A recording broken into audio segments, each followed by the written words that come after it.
Well guys, I finally did it. I got a vise. So as you can see, it's a Heuer Vise. I believe that's how you would pronounce that. Heuer is known as a very high quality vise, and all of their vices are cast steel. I don't believe they ever actually made a cast iron vise. But this is actually a pretty rare vise. I'll show you a couple of reasons why. So first thing we see is the DRP, which would absolutely date that to pre-1945. The second thing, if this vise looks kind of funny to you, it's because the front jaw is fixed. See, as I move that back jaw is actually the one that's moving. And Heuer only made these back moving jaws for several years.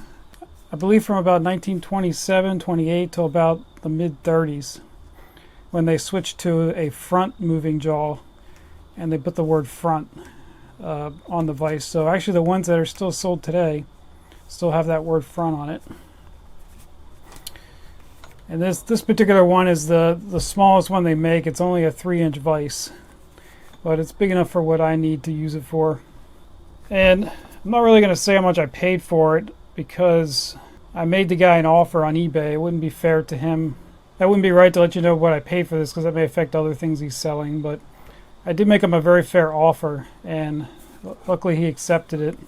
But looking at the vise, the condition isn't great, but I believe the condition is more a reflection of deferred maintenance than, you know, abuse. The way you can usually tell how much a vise has been used is by looking at the top of the jaws here and the number of hammer marks you would see on those. And obviously this vise was used for some kind of painting purpose because of all the different colors it has on it. I think that these vises, these early ones, were black, and you can kind of see some of the black paint coming through below this red. So somebody, I think, painted this red. But the jaws are not seized, but it is needed of a restoration. You can see there's a lot of rust on that shaft there. So it's going to be a project to restore it, but I think it's in pretty good shape, and I'm glad the guys sold it to me. So that should be a real fun project to try to get this thing apart. So the second thing I picked up off eBay was this vintage Hazet 630. So that has the lowercase a in the Hazet name. So we know that it was made 63 or before, I believe was the year they switched over to an all uppercase. But this is a double box end, 1-inch, 15/16. And for $5, I was all over that. I'm actually kind of surprised that nobody else bid on this. So I think I got a pretty good deal on this guy. And you don't actually see many Hazet Imperial wrenches out there. I just don't think they made that many of them. And if you look at the catalog, they're actually more expensive than the metric equivalent. So they still sell this, and brand new, it's about a $50 wrench. So I'm just putting a little bit of ballast oil on here just to clean it up a little bit. So if you look here, there were a couple engravings. Most of them, they look pretty illegible, probably somebody's initials. And boy, this chrome must be hard stuff if an engraver couldn't really get through there. Because typically when you see engraved wrenches, they pierce that down pretty far. I think that says FMS something 88. So this was probably in a shop somewhere that tagged all their tools to prevent or deter people from stealing. Very nice. That was a very nice find.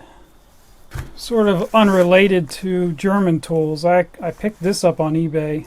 These two items in a lot. I was mainly bidding on this, which I'll show you guys, but it came with this vise which says Joseph P. Fakes on it, and it looked a lot worse than this. I've already restored it.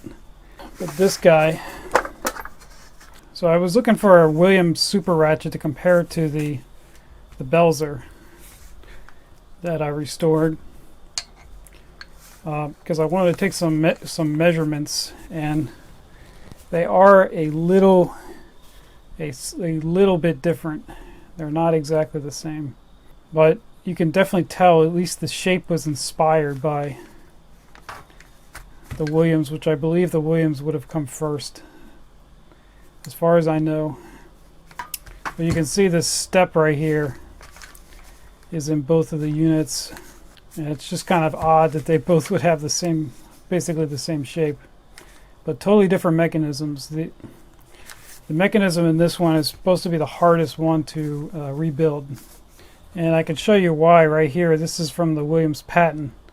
See that pin right there? That pin, I believe, is driven in, and it's a blind hole, so there's no way to get that out. So what I've heard about people doing is just shearing that pin off and then just coming up with another solution to fix that later on. But if you listen to this guy, it sounds all right in the off or the loosening direction. But take a listen to it in the on direction. Yeah, it sounds like it's got some broken teeth.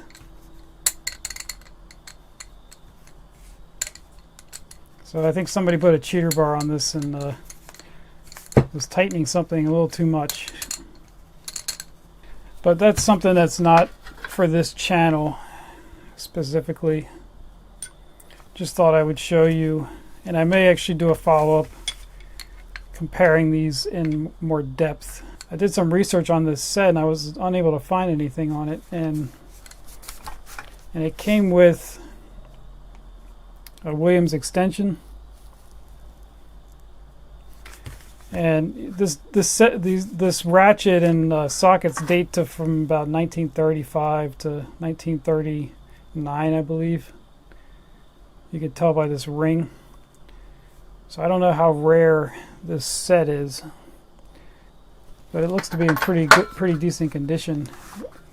Or maybe I should take it to Snap-on and get them to warranty it.